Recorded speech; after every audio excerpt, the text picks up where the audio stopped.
ఆ తర్వాత పోనీ ఏదో విధంగా పెళ్ళి అయింది అనుకుంటే చాలా లేట్ అవుతుంది. ఆ లెక్కలో 25 ఏళ్ళు దాటితేనే దొరకమని.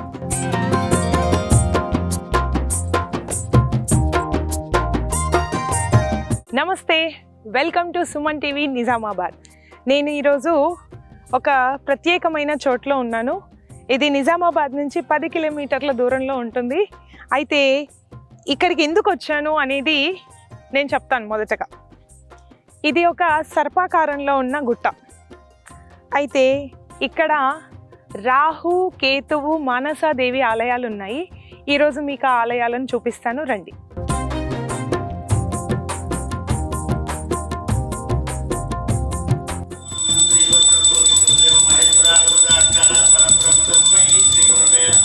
ఇక్కడ మనకు రాహుకేతు ఆలయం. మనం ఎప్పుడైనా రాహుకేతువుని నవగ్రహాల్లో ఒకరుగా చూస్తాము. రాహువుకు, కేతువుకు చాలా చాలా తక్కువ ఆలయాలు ఉన్నాయని చెప్పాలి. ఇక్కడ విశిష్టత ఏంటి మరి? ఇది గుట్ట ఉండడమే సర్పాకారంలో ఉంటుంది. విశిష్టత చూడండి. అంటే గుట్టకి మామూలుగా వేస్తారు, దారి వేస్తారు. కానీ ఈ గుట్ట ఉండడమే సర్పాకారంలో ఉండి దాన్ని దారికి చూయించిందంట స్వామివారిని కనుక్కోవడానికి. అయితే ఎన్నో ఆలయాలు ఉన్నాయి మనకి తెలియనివి. చాలా చాలా పురాతన ఆలయాలు తవ్వకాల్లో బయటపడ్డాయి కావచ్చు, ఏదో ఒక రకంగా పనులు చేసుకునే వాళ్ళకి అట్లా బయటపడిన ఆలయాల్ని మనం చూస్తున్నాం. అలాగే ఈ ఆలయం చాలా సంవత్సరాల క్రితం, దాదాపు 24-25 సంవత్సరాల క్రితమే ఈ ఆలయాన్ని ఒకరు కనుగొన్నారు. ఇక్కడ గుడిని కట్టాలని సంకల్పించారు ఒకరు. సో మరి ఆ విశేషాలు ఏంటి, తనెవరు, ఏ రకంగా కష్టపడి ఈ ఆలయానికి ఈ ప్రాముఖ్యతను తీసుకొచ్చారో అడిగి తెలుసుకుందాం.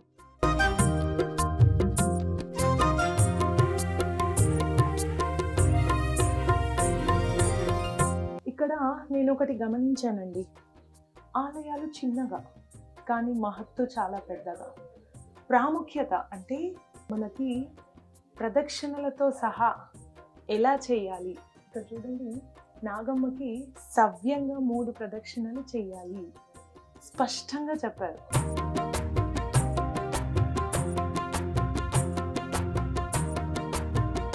మరి రాహుకు, కేతువుకు ఎలా పూజ చేయాలి, ఎలా ప్రదక్షిణ చేయాలి? ముఖ్యంగా మనకి ఎక్కడైనా ఆలయాల్లో సవ్యంగా ప్రదక్షిణ చేయడం మనకి తెలుసు. ఇక్కడ వచ్చేసరికి రాహుకి కానీ కేతువుకి కానీ అపసవ్య దిశలో ప్రదక్షిణ చేయాలి. మనకి ఇలా మనం మామూలుగా భగవంతునికి రైట్ నుంచి స్టార్ట్ చేసి లెఫ్ట్లో ఎండ్ చేస్తాం. మరి అపసవ్యం అంటే భగవంతునికి లెఫ్ట్లో స్టార్ట్ చేసి వెనకాల నుంచి వచ్చి ఇలా తిరగడం. సో అది ఒక అపసవ్యం అవుతుంది.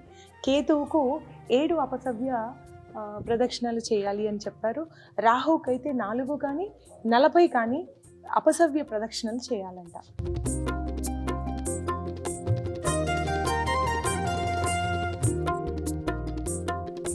మీరు ఇక్కడ చూడండి, భారతదేశంలో 2వది, తెలంగాణలో మొట్టమొదటి ప్రత్యేక రాహుకేత సర్పక్షేత్రం.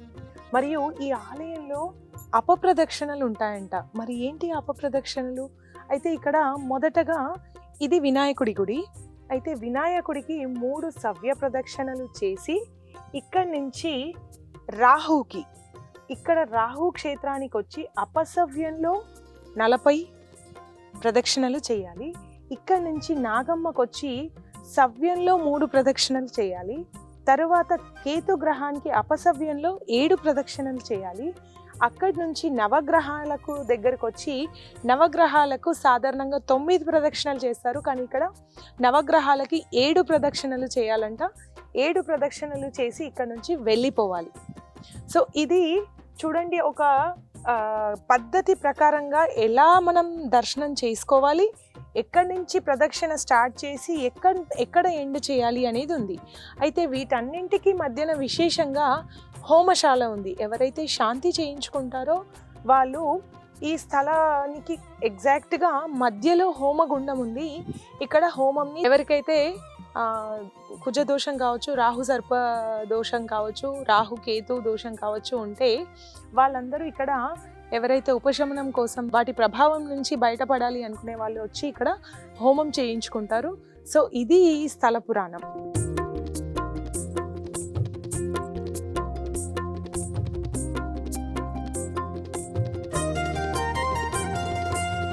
ఇక్కడ చూడండి, నేను ఇందాక చెప్పినాను కదా మరి ఇక్కడ నవగ్రహాలకి 7 ప్రదక్షిణలు మాత్రమే అని. మరి ఇక్కడ మీకు ఇంకొక లాజిక్ చెప్తాను చూడండి. 7 ప్రదక్షిణలు నవగ్రహాలకి, 7 ప్రదక్షిణలు కేతువుకి. అంటే ఈ రెండు కలిపి ఎంత? 14. మరి ఇక్కడ రాహుకి ఎన్ని? 40. 14 + 40 ఎంత అవుతుంది? 47 + 7 54. 54 అంటే 5 + 4 9. అంటే సంఖ్యాపరంగా చూసుకున్నా కూడా ఈ సవ్య అపసవ్యాల ప్రదక్షిణలు ఎలా జరగాలి అనేది ఇక్కడ మొత్తం చూసుకుంటే మళ్ళీ నవగ్రహాలకి మనం 9 చేస్తాం. కానీ ఇక్కడ చేయాల్సింది రాహుకి 40, కేతువుకి 7, నవగ్రహాలకి 7. అలా జరిగితే కరెక్ట్గా వాళ్ళకి చేయాల్సిన ప్రదక్షిణలు ఎటు చూసుకున్నా మళ్ళీ 9 నెంబర్కి వస్తాయి అన్నమాట. వారి వారి దోషాలను బట్టి హోమాలు జరుగుతాయని చెప్పాను కదా. సో హోమం జరిగే చోటు ఇది హోమగుండం ఉన్న చోటు. ఇక్కడే మనకి వారి వారి దోషాలను బట్టి హోమాలు జరుగుతాయి. ఇక్కడ వారి వారి దోషాల నివారణార్థం చాలా మంది ప్రముఖులు వచ్చి పూజలు చేయించుకుంటారు. ఇండస్ట్రీకి సంబంధించిన వాళ్ళు కావచ్చు, ఎంత పెద్దవారైనా, ఎంత ప్రాముఖ్యం ఉన్నవారైనా వాళ్ళకి రాహు కేతు నుంచి ఏదో ఒక టైంలో ఖచ్చితంగా బాధాగ్రస్తులు అయి ఉంటారు. చాలామంది ప్రముఖులు ఇక్కడికి వచ్చి వాళ్ళ పూజలని, యాగాన్ని జరిపించుకుని ఉన్నారు.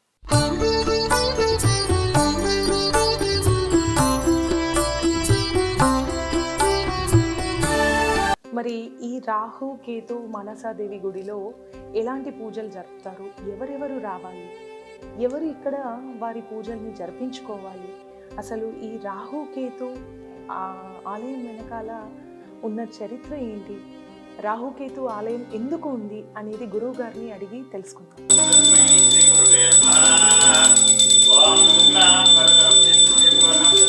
నమస్తే అండి. నమస్కారం గురువు గారు. నమస్కారం అమ్మ. ఆయన అనుగ్రహం ఉంటే ఎంత ఎత్తుకైనా ఎదగగలరు. ఆయన అనుగ్రహం లేకపోతే అంత అధపాతాళానికి పడిపోను గలరు కదా. మరి రాహుకేతువుకు ఎక్కువగా ఆలయాలు ఎందుకు ఉండవు? గురుభ్యో నమః, అస్మద్ గురుభ్యో నమః, అస్మద్ పరం గురుభ్యో నమః. ఈ రాహుకేతువులకు ఆలయాలు ఎక్కడ పడితే అక్కడ కట్టడానికి వీల్లేదు. పైగా దోష పూజలుగా ఉంటాయి కాబట్టి ఎక్కడ పడితే అక్కడ చేయడానికి కూడా వీల్లేదు. ముఖ్యంగా ఏంటంటే ఈ రాహుకేతువులు నవగ్రహాలలో 2 గ్రహాలు ఉంటాయి, కానీ ఈ 2 గ్రహాలు కూడా సవ్యంగా కాకుండా అపసవ్యంగా ప్రదక్షిణ చేస్తూ ఉంటాయి. కాబట్టి గ్రహాలన్నీ సవ్య ప్రదక్షిణ చేసేటప్పుడు ఈ రాహుకేతు అపసవ్య ప్రదక్షిణ చేస్తారు. కాబట్టి ఈయనకు మనం పూజ చేయాలంటే మనం కూడా అపసవ్యంగా తిరగాలి ఈ ఆలయంలో. సో ఎక్కడ పడితే అక్కడ కానీ కట్టామంటే మాత్రం ఎప్పుడు పడితే అప్పుడు ఆ పూజ జరగడానికి వీలుండదు. ప్రత్యేకమైన దినాలలోనే చేయాలి. అందుకని ఏం చేస్తారంటే ఈ పూజలు చేయడానికి పూజ ఎక్కడన్నా చేసుకోవచ్చు, కానీ గుళ్ళు మాత్రం ఎక్కడ లేవు. అదే చాలా తక్కువ. నవగ్రహాలు ప్రతి దేవుడి గుళ్ళో ఉంటాయి. నవగ్రహాలు ఆ నవగ్రహాల్లో తిరుగుతారు, కానీ ప్రత్యేక ఆలయం మాత్రం ఎక్కడ లేవు. అంతే, ఎక్కడ పడితే అక్కడ ఉండడానికి వీల్లేదు. ప్రత్యేకమైన పూజలు లేవు కాబట్టి ఇక్కడ ఈ ప్రత్యేకమైన పూజలు చేసేటప్పుడే ఇటువంటి ఆలయాలు ఉండాలి. అయితే మరి ఒక సందేహం, మరి ఎక్కడెక్కడ ఉన్నాయి ఈ ప్రత్యేకమైన ఆలయాలు? ఈ ప్రత్యేకమైన ఆలయాలు మన భారతదేశంలో తమిళనాడులో మొట్టమొదట నాగనాథ ఆలయం అని ఉంది. ఈ నాగనాథ ఆలయంలో అన్ని దేవుడితో పాటుగా రాహుకేతువులు కూడా ఉంటారు. అక్కడ ప్రత్యేకంగా రాహు ఆలయం. తర్వాత కీళ్ళ పెరుమాళం అని తమిళనాడులోనే ఉంది. మళ్ళీ అది కూడా కుంభకోణానికి 60 కిలోమీటర్ల దూరంలో ఉంటుంది. మొదటిది కుంభకోణంలో ఉంటుంది, రెండవది రాహువేమో తిరునాగేశ్వరం. ఏది కుంభకోణానికి 5 కిలోమీటర్ దూరం. ఒక 55 కిలోమీటర్ల దూరంలో కీళ్ళ పెరుమాళం అని ఉంది. అక్కడేం కేతు గుడి ఉంటుంది అనమాట. ఇట్లా రాహుకేతులు సపరేట్ ఆలయాలు అక్కడ మాత్రమే ఉన్నాయి. తర్వాత అది మేము గమనించిన తర్వాత మేము ఇక్కడ ఆలయం పెట్టాము. మనం ఇది 2వ ఆలయం అని చెప్పొచ్చు. ఎక్కడ పడితే అక్కడ ఈ ఆలయాలు ఉండవు, ఎందుకంటే అపసవ్య ప్రదక్షిణలు ఉంటాయి. చాలా తక్కువగా చూసాం, చాలా అంటే చాలా తక్కువ. ఉండవండి ఎక్కడ పడితే. అయితే మీరు చెప్పారు కదా ఎక్కడ పడితే అక్కడ ఉండవు. మరి ఇది 2వ స్థానంగా మేము గుర్తించాము మొత్తం. అంటే ఇప్పుడు మీరు వాస్తవానికి చూస్తే ఆంధ్రప్రదేశ్ నుంచి ఇక్కడ వచ్చిన వాళ్ళలా ఉన్నారు. సో అక్కడి నుంచి ఇక్కడికి ట్రావెల్ అయ్యి వచ్చి ఇక్కడనే ప్రత్యేకంగా మరి ఈ ఆలయాన్ని నిర్మించడానికి కారణం ఏంటి? ఇదంతా భగవత్ అనుగ్రహం చేత మనం చేయటమే, కానీ ఇది కావాలని చేసింది కాదమ్మా. ఇది నేను ఏదో కార్యక్రమం మీద వేరే పని మీద మేము ఊరు రావడం జరిగింది. ఇది దాదాపు మేము 1990లో 1990లో వచ్చాను నేను. 90లో ఇక్కడికి వచ్చినప్పుడు వేరే పని మీద ఉండాను. కానీ నేను ఆగమశాస్త్రము, వాస్తు, జ్యోతిషము, ఆ ఇళ్ళకి ప్లాన్లు ఇవ్వటం కానీ, గుళ్ళకి ప్లాన్లు ఇవ్వటం కానీ, ఇట్లా ఆగమశాస్త్రం నేర్చుకున్నాను కాబట్టి కొన్ని ప్రత్యేకమైనటువంటి పూజలు అంటే ఏంటంటే గృహప్రవేశ పూజలు, గృహారంభ పూజలు, ఈ గుళ్ళు పెట్టే విధి విధానాలకు అన్నిటికీ ఇచ్చేవాడిని ప్లాన్. ఆ సమయంలో మాకు కూడా ఈ సమయం దొరికింది ఇటువంటిది. ఇది అంతకుముందు స్వామి నాకు 30 సంవత్సరాల నుంచి కళ్ళలో ఎప్పుడు కనపడతారు. 30 ఏళ్ళు, ఒక రోజు కాదు, 2 రోజులు కాదు, 30 ఏళ్ళు నా కళ్ళల్లో కనపడుతూ ఎప్పుడు ఉండేవాడు స్వామి. ఎక్కడ ఉండని ఇలా రాహుకేతువులు, రాహు ఒక్కడే కనపడేవాడు ఎప్పుడు నాకు సర్పరూపంలో. 30 సంవత్సరాలు నా వెనకాల పడ్డాడు. అది దాదాపు ఈ గుడి పెట్టేదాకా వచ్చాడు నాకు. అంతకుముందు లేడు. అంతకుముందు ఎప్పుడు నా కంటిలో కళ్ళలో కనపడతా ఉండేవాడు. అది దాదాపు 30 ఏళ్ళు అనమాట. ఈ 30 ఏళ్ళు అనుభవించిన తర్వాత ఎక్కడ 2-3 ఏళ్ళ కంటే ఎక్కడ ఏ ఊర్లో ఉండని ఇలా, ఎన్నో ఉద్యోగాల్లో కూడా ఉండని ఇలా, తీరా ఇక్కడ తీసుకొచ్చిన తర్వాత మాత్రం ఎప్పుడైతే ఇది పెట్టానో ఆపేసాడు. ఇక్కడ ఆగిపోవడం జరిగింది. అయితే అది ఇక్కడే పెట్టడానికి కారణం ఏంటి? అది కూడా ఉందన్నమాట. ఎందుకంటే నేను సర్పశాస్త్రం చదువుకున్నాను, ఆగమశాస్త్రం చదువుకున్నాను కాబట్టి సర్పాలు ఈ కళ్ళలోకి రావటం ఏంటి నాకు అనే దాని మీద అనేక శాస్త్రాలు చదవాల్సి వచ్చింది. ఇది సర్పదోషం ఉన్నవాళ్ళకే వస్తాయి. సర్పదోషం ఉంది అంటే దానికి నిరుగుడు చేయాలంటే కంపల్సరిగా స్వామిని ప్రతిష్టాపన చేసుకోవాలి. అట్లాగే స్వామిని ప్రతిష్టాపన చేయాలంటే చేసే స్వామి కాదు ఈయన, ఎక్కడ పడితే అక్కడ సరైనటువంటి స్థానం కావాలి. 30 సంవత్సరాలు ఎతుకులాట తర్వాత అనుకోకుండా ఇది నాకు సర్పరూపంలో ఒక ఆకారం ఏర్పడింది ఇక్కడ. ఈ ఆకారం తెలిసిన తర్వాత ఆ సమయానికి మేము పెట్టేటప్పటికి ఇది నాగారం, నందిగుట్ట, నిజామాబాద్ అని ఇట్లా నకారాలతో కలిగి పేరు కలిగినటువంటి ప్లేస్ ఇది. సో నేను అనుకున్నాను ఇది ఊరికి నైరుతి భాగంలో ఉంది, దక్షిణ ముఖం అంతా డౌన్గా ఉంది, ఈ స్వామివారికి ఇది స్వక్షేత్ర బలం కలిగి ఉంటుంది, బాగుంటుందని మాతృస్థానం గణపతిని పెట్టాను ఇక్కడ. మాతృస్థానం ఎప్పుడు కూడా మన కుడి చేతి మీద ఉండేటువంటి మూల ఏదైతే ఉందో ఆగ్నేయ భాగం మాతృస్థానం అంటారు. మాతృస్థానం గణపతి, తల్లితో సమానం, ఆయన పూజ చేయాలి ముందు. అక్కడి నుంచి 3 ప్రదక్షిణలు చేసి ఇక్కడ రావు దగ్గరికి రావాలి. రావుకు 4 కానీ 40 కానీ అప్రదక్షిణాలు చేయాలి. అప్రదక్షిణాలు చేసి మధ్యలో నాగదేవతను పెట్టాము. నాగదేవతకు 3 సవ్య ప్రదక్షిణలు చేయాలి. మళ్ళీ అక్కడ 7 ప్రదక్షిణలు కేతువుకి అపసవ్యం చేయాలి. అపసవ్యం 7 చేసిన తర్వాత మళ్ళీ అక్కడ నవగ్రహాలు ఉన్నాయి. ఈ నవగ్రహాలు అంటే కుటుంబం అనమాట, వాళ్ళ ఫ్యామిలీ మొత్తం. ఆ నవగ్రహాలకు మళ్ళీ సవ్యంగా చేసి రివర్స్లో దిగిపోవాలి. సర్పాకారంగా మెలకబడుతూ తిరిగిపోద్ది అనమాట. ఇది ప్రత్యేకమైనటువంటి ప్రదక్షిణ కోసం ఈ విధంగా ఏర్పాటు చేశాం. ఇది ఆగమ శాస్త్రంలో ఆ విధంగా ఉందన్నమాట.